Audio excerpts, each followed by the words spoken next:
Bonjour, bien, merci de m'avoir poussé à réfléchir au sujet qui vous intéresse ces journées-là et de m'avoir donné la possibilité d'écouter le professeur de Roten que je connais bien à travers ses lectures.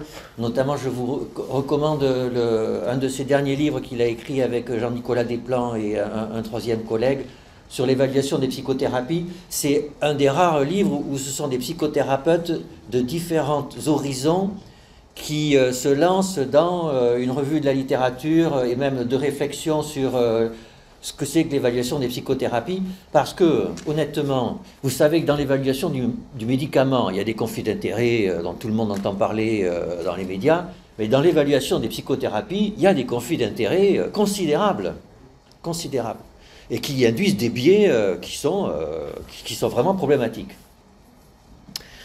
Alors, d'abord, quelle est ma position? Je suis pédopsychiatre, mais je ne suis pas proprement parlé psychothérapeute. En tout cas, je n'ai pas été formé à une psychothérapie particulière.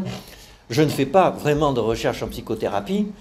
Voilà, je suis professeur de statistique, donc c'est loin. Alors, néanmoins, je m'occupe d'un laboratoire de recherche en santé publique dans lequel on s'est beaucoup intéressé aux soins non conventionnels.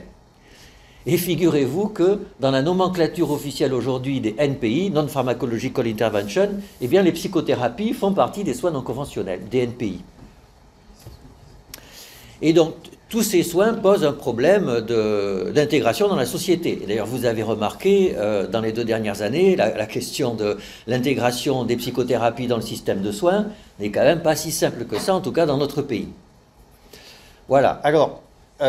comme le mot évaluation est un mot dans le domaine biomédical qui est quasiment un totem, eh bien, et que la question de la place des psychothérapies dans le monde du soin se pose de façon suraiguë en poste ou même pendant l'épidémie de Covid, on doit se demander de l'évaluation des psychothérapies, en particulier des nouvelles, finalement, comment on doit la penser.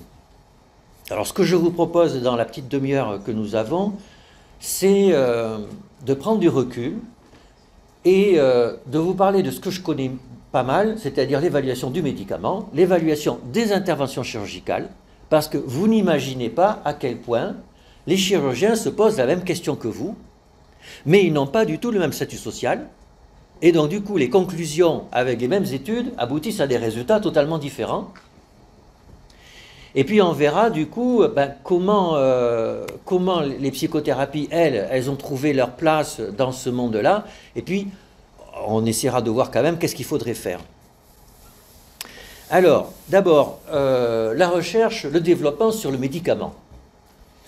Eh bien d'abord, il y a de la recherche fondamentale. Et aujourd'hui, c'est colossal. Vous savez qu'aujourd'hui, on a des anticorps monoclonaux, des thérapies cellulaires... Sans recherche fondamentale en biologie, il n'y aurait pas du tout ces médicaments. Ce qui est assez récent, parce qu'avant, la recherche sur le médicament, c'était quand même avant tout du screening. C'est-à-dire, on allait chercher plein de molécules dans des plantes, en Amazonie, etc., des milliers, même des dizaines de milliers de molécules. Et puis, il y avait des automates qui testaient sur des modèles cellulaires toutes ces molécules, et puis tac, il y avait un signal, et puis après on transportait ça sur un modèle animal, etc., etc. Donc c'était hyper industriel, et à partir de la fin du XXe siècle, il y a eu une rupture épistémique où la biologie moléculaire a tellement avancé, la biologie fondamentale, qu'on a pu construire de nouveaux médicaments sur des bases conceptuelles. Et d'ailleurs, ça a changé les modalités d'évaluation. C'est que vous savez que classiquement, les essais randomisés sont aussi quelque chose d'extrêmement sacré pour l'évaluation des médicaments. Et ce que les gens ne savent pas, c'est qu'aujourd'hui, il n'y a pas un mois où un anticancéreux a une autorisation de mise sur le marché et est remboursé sans étude randomisée. Avec une seule étude, sans bras contrôle. Et pour des produits qui peuvent coûter des centaines de milliers d'euros. Et pourquoi ils sont remboursés ? Sur la base d'un mécanisme d'action qui est fascinant. Alors, et finalement, ça emporte la conviction des gens qui évaluent les médicaments. Alors, ça pose des tensions à l'intérieur du monde de la médecine. Hein. Tout le monde n'est pas d'accord avec ça. Hein. Et je ne suis pas d'ailleurs. Je ne suis pas. Des tensions entre les statisticiens et les biologistes. Et c'est très intéressant à voir parce que eh ben, vous savez, quand on parle de médecine fondée sur des faits prouvés, je ne sais pas si vous vous êtes déjà demandé quelle était la définition d'une preuve. Eh bien, une proposition est prouvée quand elle est établie par une méthodologie reconnue et qu'elle entraîne une croyance. Et vous voyez, aujourd'hui, il y a un choc de méthodologie et un choc de croyance qui traverse le monde de la médecine. Donc, recherche fondamentale. Après, il y a de la recherche préclinique. Une fois qu'on a la molécule, on va la tester sur des animaux. Et c'est très standardisé. Il y a tel type d'animaux, la chienne Beagle, etc., les pauvres, qui sont, alors même des chiennes gestantes, pour savoir si, chez les femmes enceintes, c'est susceptible d'être très délétère ou pas. C'est horrible, mais les femmes enceintes peuvent être malades. Et donc, il faut bien savoir ce que les médicaments font sur elles et sur le fœtus. Et puis après, on rentre dans l'expérimentation clinique. Alors bien sûr, là, ça pose des problèmes éthiques encore plus importants. Et puis, vous savez peut-être qu'il y a des phases 1, 2, 3, 4. Donc la phase 1, c'est de la pharmacocinétique, de la pharmacodynamique, en général sur le sujet sain, sauf si le médicament est très dangereux. Donc on prend des sujets sains et puis on teste. D'ailleurs, c'était horrible. Avant, c'était que dans les pays émergents. C'était interdit en France de tester un médicament, mais c'était obligatoire de le faire. Donc aujourd'hui, on paye des gens pour recevoir des produits que l'on teste, voilà. Et puis après, la phase 2, c'est des toutes petites études, souvent randomisées, mais pas toujours. La phase 3, c'est le gros essai qu'on entend dans les médias quand on dit une nouvelle molécule dans l'Alzheimer est efficace, c'est la phase 3. Après, il y a l'autorisation de mise sur le marché. Et puis après, il y a des études de post-évaluation, post-AMM, souvent pour les effets indésirables, parce que tout le développement du médicament, il y a une tâche aveugle, c'est les effets indésirables. Rares et graves. Parce que les effets indésirables, rares mais graves, faut avoir des centaines de milliers de sujets pour les trouver. Ce qu'on n'a pas dans le développement. Voilà comment ça se passe. Et alors tout ça coûte horriblement cher. Hein. Un essai randomisé peut coûter jusqu'à 200 millions d'euros. Un essai, un médicament, une indication. 200 millions d'euros. Alors, et donc vous imaginez que comme tout le monde est conditionné par l'évaluation des médicaments dans le monde du soin, eh bien quelque part on impose à tous les soins d'être évalués comme ça. Et donc, bien sûr, c'est absolument insoutenable financièrement. Et donc on est vraiment face à une injonction paradoxale. Vous proposez des soins, vous devez démontrer qu'ils sont valides. Quelle est la méthodologie? Celle que tout le monde utilise pour les médicaments, sauf qu'il n'y a pas d'argent, donc vous ne faites pas, donc vos soins ne sont pas efficaces. Et c'est exactement ce qui se passe aujourd'hui. Et pas que pour vous, pour les ostéopathes, les acupuncteurs, etc. Alors en chirurgie, et c'est là que c'est intéressant, c'est que la chirurgie, ils n'ont pas d'argent non plus. Alors comment ça se passe excusez-moi, voilà. J'ai oublié de couper mon téléphone. Comment ça se passe aujourd'hui pour évaluer la chirurgie? Eh bien, il y a de la recherche fondamentale aussi en chirurgie. Il y a de la recherche fondamentale en biomécanique, par exemple. Hein, quand on fabrique une nouvelle prothèse de hanche, eh bien, il y a des physiciens qui font de la résistance des matériaux et c'est extrêmement sophistiqué pour savoir comment, en quel métal, quelle est la forme de la prothèse, etc. Et vous avez des prothèses du genou avec des micro-robots intelligents qui calculent la tension qu'il y a au niveau des ligaments qui ont été sectionnés et puis qui ajustent cette tension en fonction des contraintes du mouvement. C'est extraordinairement sophistiqué. Il y a quasiment des petits ordinateurs dans le genou. Donc vous avez une recherche fondamentale avec des laboratoires, INSERM, etc. Vous avez de la recherche fondamentale en anatomie. Alors, vous avez de la recherche préclinique chez l'animal, souvent sur des porcs, et vous avez des jeunes chirurgiens qui, pour leur thèse de science, ils découpent des porcs, etc. Et vous savez que Freud a fait ses premières armes de recherche sur le sexe des anguilles, et il a disséqué une centaine d'anguilles, voilà. Et vous savez qu'en fait, le sexe des anguilles, c'est compliqué, puisqu'en fait, au début, elles n'en ont pas, elles en ont que dans la mer des Sargasses. C'est pour ça qu'il n'a jamais trouvé quel était le sexe des anguilles et qu'il a changé d'orientation.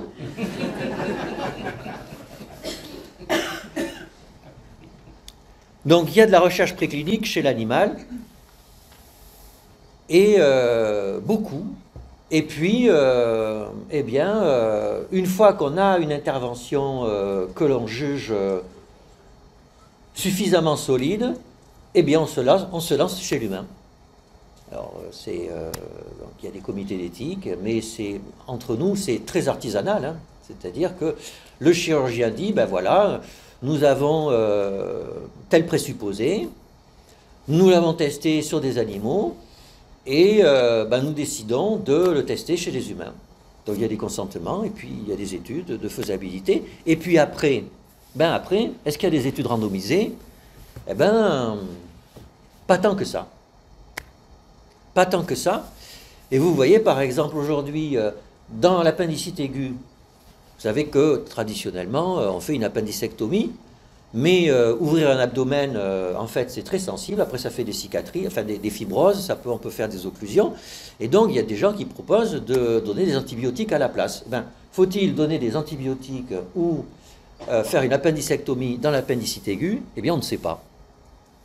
On ne sait pas, ça dépend de la sévérité de la crise d'appendicite. Pourtant, il y a des millions de sujets dans la planète qui, tous les ans, font une crise d'appendicite aiguë. Et ils arrivent aux urgences et le chirurgien va décider, en fonction de son expérience, j'opère pas. Et donc, et pourquoi c'est comme ça? Eh bien, pour une question d'argent, c'est que, encore une fois, en France, on a le programme hospitalier de recherche clinique. Les chirurgiens, chaque année, proposent quelques protocoles au financement, mais pas plus que ça. Et vous imaginez le nombre d'interventions qu'il y a à évaluer. Et vous imaginez même, comme pour vous, c'est qu'une intervention, c'est une intervention standardisée, mais c'est aussi un chirurgien. Et que d'un chirurgien à l'autre, vous êtes au courant que l'intervention n'a pas forcément la même probabilité de réussir. Et ça, c'est un tabou qui commence à être levé. On a des bases de données maintenant où on évalue la différence entre un vieux chirurgien, un jeune chirurgien, un chirurgien femme et un chirurgien homme. Je ne donne pas les résultats. Je ne donne pas les résultats. Donc du coup, et vous voyez, et pourtant, est-ce que la société hurle en disant que la chirurgie est mal évaluée? Est-ce que vous avez entendu ça dans les médias en disant, oui, on dit, ah mais les psychothérapies, c'est pas évalué, les psychanalystes, etc. Mais est-ce qu'on va dire, les urologues dans le cancer de la prostate, est-ce qu'il faut utiliser un robot prostatectomie élargie versus radiothérapie dans le cancer de la prostate, c'est quand même pas rien les conséquences, hein, vous êtes au courant? Eh bien, on ne sait pas. Pourquoi? Parce qu'ils ne veulent pas se comparer entre eux. En particulier, et puis parce que ça coûte cher. Donc s'il y a des résistances et qu'il faut de l'argent, on n'a pas les résultats. Et est-ce que c'est un scandale? Non.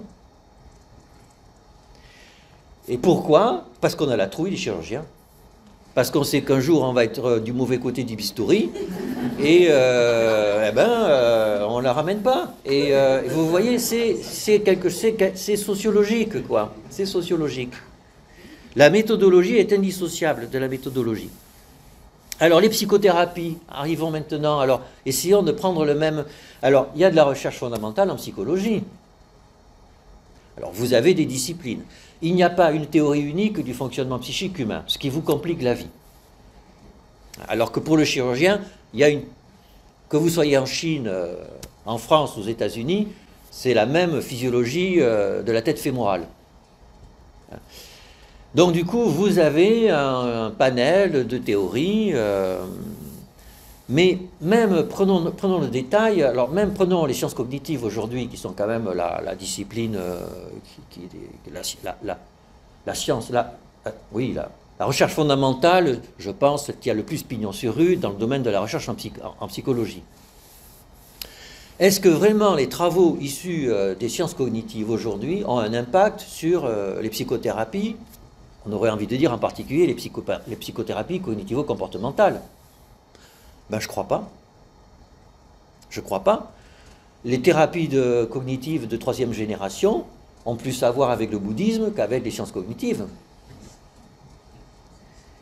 Et d'ailleurs, c'est pas moi qui le dis, hein, c'est des collègues qui font de la recherche en sciences cognitives. Alors, là, un jeune de chez nous a soutenu une très très belle thèse de sciences cognitives dans les états limites. C'est scientifiquement absolument remarquable, hein, c'est très fondamental. Et il tente de tisser un lien, comme c'est un clinicien, avec les psychothérapies, mais c'est vraiment extrêmement ténu, c'est très prospectif, quoi. Hein. Alors, la psychanalyse, mais est-ce que la psychanalyse, c'est de la recherche fondamentale? Moi, je dirais non. Hein. Quand même, depuis le début, le corpus psychanalytique s'inscrit dans le soin, quand même. Hein. Et je pense qu'il est passé du soin à la vie quotidienne. Mais c'est dans ce sens, c'est pas dans le sens inverse que ça s'est fait. Donc là, il y a déjà une première particularité. Eh bien, il y a une imperméabilité relative aujourd'hui entre la recherche fondamentale en psychologie. En tout cas, moi, tel que je le vois, qui suis extérieur à la profession, hein, il y a une imperméabilité relative aux recherches fondamentales, entre les recherches fondamentales et le développement des psychothérapies. Alors, et c'est bien sûr renforcé en France, parce qu'en Suisse, ça n'est pas pareil, mais en France, l'enseignement des psychothérapies est clivé du monde universitaire. Vous êtes au courant, hein, historiquement. Et du coup, ça freine la perméabilité qu'il y a entre le monde de la recherche et le monde du soin psychothérapeutique. Hein, même si beaucoup des enseignants dans les instituts de psychothérapie sont aussi universitaires. Mais le symbole est fort. Hein, le symbole est fort. Alors, donc fondamental, c'est étrange. Et ça, c'est vraiment propre aux psychothérapies. Alors après, recherche préclinique. Comment émerge une nouvelle psychothérapie? Eh bien, en général, enfin, moi j'ai l'impression qu'en général, c'est un clinicien très expérimenté, c'est un psychothérapeute très expérimenté qui se dit, et vous êtes au courant aussi que les psychothérapeutes, avec le temps, dérivent par rapport à l'enseignement orthodoxe de ce qu'ils ont appris. Il y a des données là-dessus. Et finalement, donc, ils trouvent quelque part une pratique qui leur correspond bien. Et puis un jour, ils se disent, mais ben voilà, mais j'ai l'impression qu'en faisant ça, ça marche, quoi. Et puis, dans le huis clos de leur cabinet, ils le font, puisque personne ne surveille. Et puis un jour, ils disent, ben voilà, j'ai trouvé un truc, je vais l'appeler ça, et puis en avant. Et puis ils vont agréger une école autour d'eux, et souvent d'ailleurs cette école existe déjà, et puis ça va faire boule de neige. Mais alors, il y a la question du fignolage. C'est que normalement, vous voyez, dans la recherche sur le médicament et dans la recherche en chirurgie, quelqu'un a une idée, il essaie, et puis en fait, c'est jamais du premier coup qu'on trouve le bon soin. Il faut le fignoler. Et en général, on le fignole avec plein de travaux de recherche très cliniques. Ouais, on prend plein d'étudiants, on fait faire des tests de sciences et ils modifient un tout petit peu le soin et puis on regarde est-ce que c'est mieux à la louche ou pas, etc. Et puis une fois que le soin s'est stabilisé, une fois qu'il s'est stabilisé, c'est là qu'on rentre dans... Et là, le fignolage en psychothérapie, eh bien, de mon point de vue, c'est pas simple. C'est pas simple. Et là, on peut prendre comme exemple ce qui s'est passé avec la psychanalyse. Hein. Donc vous avez quelqu'un qui définit un soin, vous êtes au courant. Le soin, il a des collègues tout de suite qui le changent un petit peu. Hein. Il y a les Jungiens, etc. Il y a les Français qui font pas autant de séances que les Anglais. Il y a Lacan qui arrive et qui change tout, et etc. Et Daniel Vidloché, à la tête de l'IPA, j'ai appris ça il n'y a pas longtemps, qu'il a dû dire qu'il n'y avait pas qu'une seule façon de former un psychanalyste, qu'on pouvait tolérer plusieurs façons, parce que sinon les Français n'arrivaient plus à être psychanalystes, etc. Et il a fallu, en gros, 80 ans pour en arriver là. Donc c'est long, comme fignolage, c'est long. Hein. Et je pense qu'aujourd'hui, on est encore en train de fignoler les thérapies psychodynamiques. Hein.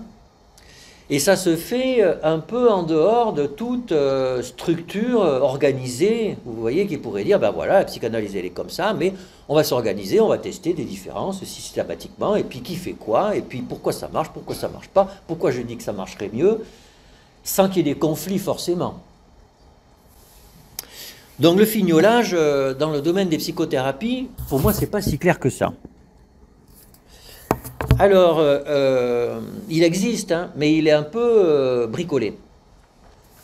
Alors après, il y a la question de l'évaluation.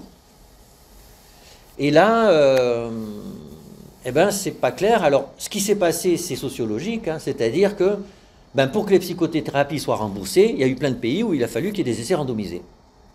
Voilà. Et ça, on n'a pas laissé le choix aux psychothérapeutes. Donc, il y a eu des essais randomisés, il y en a eu plein. Il y a eu maintenant des méta-analyses, etc., etc. Et en fait, on s'est rendu compte que ce n'était pas tellement utile. C'était pas tellement utile en dehors du caractère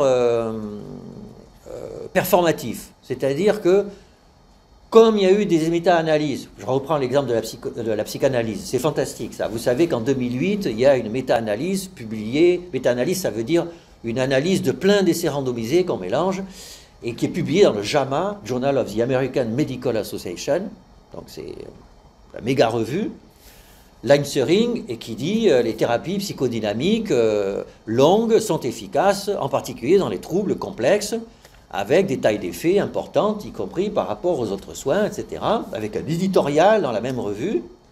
Et c'est performatif, c'est-à-dire que du jour au lendemain, les gens disent « Ah, c'est incroyable, ça marche alors ». Vous voyez, comme... en fait, c'est la puissance symbolique de l'outil. Et la société avait besoin de ça. Et c'est toujours le cas. Là, il y a une thérapie qui s'appelle le MDFT dans le sevrage du cannabis chez les adolescents. Eh bien, pour que ça soit pris en charge, en particulier qu'il y ait les financements des agences régionales de santé, eh bien, il a fallu faire un essai randomisé européen. Il a eu lieu. D'ailleurs, il est à moitié positif. Mais ça ne fait rien, il est publié. Et on le montre aux agences, les agences disent « Ah bon, d'accord, alors c'est publié, donc on va mettre de l'argent. » Donc vous voyez, c'est curieux, mais c'est une réalité sociologique. Comme preuve, c'est associé à « et c'est randomisé », et qu'on donne de l'argent si c'est prouvé, donc on donne de l'argent si elle est randomisée. Donc il faut faire des essais randomisés. Donc les psychothérapeutes en ont fait. Et donc on s'est rendu compte, comme vous savez, que c'est compliqué, qu'en fait le thérapeute joue beaucoup, l'alliance thérapeutique joue beaucoup, le patient joue beaucoup. D'abord, est-ce qu'on inclut les patients avec des troubles du DSM et que le DSM c'est pas forcément la bonne porte d'entrée pour un psychothérapeute, etc., etc. Et donc du coup, bon, ça marche, au moins tout le monde est d'accord pour ça, mais qu'est-ce qui marche le mieux pour tel patient? On ne sait toujours pas trop. Donc j'en arrive à la fin. Du coup, qu'est-ce qu'il faudrait faire? Alors, le premier point est quand même qui existe en médecine, c'est un médicament, on sait ce que c'est. Et là, l'autorisation de mise sur le marché, elle est extrêmement sévère. On sait comment est fabriqué un médicament, on sait ce qu'il y a dedans. Une intervention chirurgicale, il y a un process qui est complètement décrit. Une psychothérapie, il faut qu'on sache précisément en quoi ça consiste. Non seulement pour des questions scientifiques, mais pour des questions éthiques. C'est-à-dire que les patients ont besoin de savoir ce qui va se passer quand ils vont voir quelqu'un qui fait des TCC, la psychanalyse, etc. Et moi, en tout cas, comme soignant, j'ai besoin de le savoir pour pouvoir leur dire. Et là, du coup, se pose une question, c'est que, et là, c'est une question que je vous pose à vous, c'est que, est-ce que vous êtes très à l'aise avec le fait que ça fait sens de dire qu'il y a des TCC, des thérapies psychodynamiques, des thérapies systémiques, etc., etc., sachant qu'à la fin, on compte 400. Sachant qu'au bout d'un certain temps, on ne sait pas trop ce que le thérapeute fait au huis clos de son cabinet. Parce que moi, j'ai des patients qui sont en TCC et la thérapeute interprète les dessins. C'est une excellente thérapeute. Alors, parfois, j'ai l'impression que les écoles de psychothérapie sont plus des mécanismes de défense des thérapeutes pour gérer la complexité et la violence de ce qu'ils ont en face d'eux. mais que ce n'est pas vraiment ça qui fait que le patient va aller mieux ou pas. Sauf que comme le clinicien va mieux, ben, le patient va aller mieux. Je pousse un peu, je pousse, j'exagère, parce que bien sûr, une phobie des ascenseurs, on peut exposer, etc., etc., et puis des patients borderline, on ne va pas faire pareil. Donc, il y a de la technicité. Le MDR, par exemple, il y a une technique, donc j'exagère. Hein. Mais enfin, en tout cas, en pédopsychiatrie, qui est ma spécialité, je suis intimement persuadé que les champs théoriques sont avant tout des mécanismes de défense pour les cliniciens. Dans l'autisme, c'est manifeste. Hein. L'intérêt de la psychanalyse dans l'autisme, c'est pour le clinicien, beaucoup plus que pour le patient. Et ce n'est pas négligeable, encore une fois. Ça n'est pas négligeable du tout. Quand on travaille avec des autistes sévères toute la journée, on a besoin de protéger son appareil psychique. Donc là, il y a une vraie question que vous devez régler, hein, c'est jusqu'à quel point ce qu'on appelle thérapie psychanalytique, TCC, etc., c'est cohérent et c'est consistant méthodologiquement. Alors, si c'est le cas, eh ben, il faut préciser notamment les formations. On a besoin de savoir comment un thérapeute est formé. Et là, ça flotte un peu. Ça flotte un peu. Et alors, on sait, hein, et c'est quand même plutôt bien ce qui se passe. Mais ce n'est pas assez explicite. Alors, il faut préciser le contenu. Et puis le mécanisme d'action, alors là, je pense que vous travaillez dessus, hein, mais il y a une nécessité qui est aussi éthique. Hein, si ça fait du bien, pourquoi ça fait du bien? Et moi, quand j'en parle avec mes patients, j'ai besoin de savoir pourquoi ça fait du bien, et eux aussi. Donc ça, vous voyez, ça ne coûte pas cher, mais c'est vraiment important. Alors après... Qu'est-ce qu'il faut faire? Une fois qu'on a un soin, voilà, qu'on a défini, etc., eh ben, il y a une première étape, et d'ailleurs, on devrait l'utiliser avec les médicaments et la chirurgie, c'est faire des études qualitatives auprès de 10, 15 patients pour leur demander ce que ça leur fait. Aujourd'hui, quand on donne des médicaments, on mesure la qualité de vie avec des nombres, hein, mais on ne fait jamais d'études pour demander aux gens, eux, dans leur vie, ce que ça leur fait. Vous avez des femmes qui ont un cancer du sein et qui, après, prennent pendant 10 ans du tamoxifène. Est-ce qu'on leur demande qu'est-ce que ça fait tous les matins de prendre un médicament qui me rappelle que j'ai une maladie grave qui est susceptible de me tuer? Eh bien, zéro. On a zéro information là-dessus. Zéro. Et c'est pareil, qu'est-ce que ça fait dans la vie de quelqu'un qui fait une thérapie psychanalytique ou qui fait une TCC ou qui fait une thérapie systémique? Eh ben, on a besoin de savoir. Et bien sûr que vous savez que ce n'est pas la même chose que ce que ça fait. Et que les mesures psychométriques ne capturent pas ça. Donc on a besoin de ces études qualitatives. Alors on peut faire des études mixtes, moi je suis d'accord. Hein. C'est-à-dire que maintenant, avec 15 patients, on a des trucs comme ça, là, on peut faire ce qu'on appelle des mesures écologiques, c'est-à-dire on envoie aux patients, on tire au sort 3 fois par jour, on lui envoie un texto, comment vous vous sentez, etc. On fait pareil au thérapeute, en début de thérapie, on demande au thérapeute comment il se sent. Enfin, on peut mélanger le qualitatif et le quantitatif écologique, ça ne coûte rien, c'est parfait pour faire des mémoires de master de psycho ou des thèses, etc. Et avec ça, vous en ferez des centaines et à la fin, vous y verrez beaucoup plus clair sur vos soins. Alors après, il y a la question de faire preuve alors. Et là, alors c'est vrai, c'est un vrai souci, c'est que beaucoup de collègues psychothérapeutes disent, ben oui, mais on a fait les études qualitatives, on sait que ça marche, et puis de toute façon, on sait que quand le thérapeute est bon, c'est que ça marche. Quand il y a de l'alliance thérapeutique, etc., eh bien oui, mais il y a la réalité sociologique, c'est que vous n'êtes pas seul. Si vous dites tout seul que ça marche, on va vous dire, ouais, mais les homéopathes ils disent la même chose, les naturopathes ils disent la même chose, tout le monde dit la même chose, vous êtes en conflit d'intérêts, vous gagnez de l'argent avec, donc on ne vous croit pas.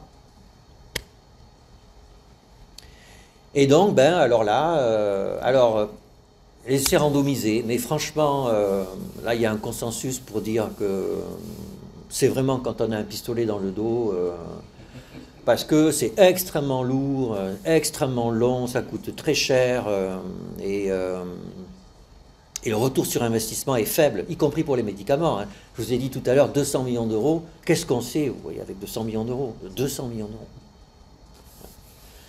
Alors, il y a maintenant, l'alternative, c'est les grands suivis de cohorte.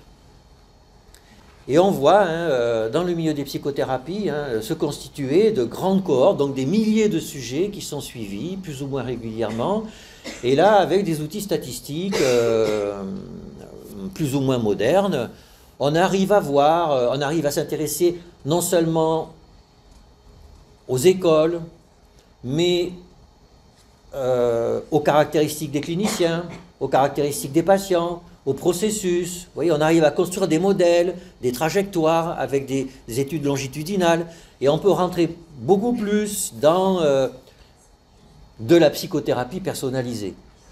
Ce qui est un pléonasme, bien sûr, hein, mais puisqu'il faut être à la mode, je crois que n'hésitez pas à revendiquer que vous faites des psychothérapies personnalisées, et je conclurai là-dessus. Merci pour votre attention.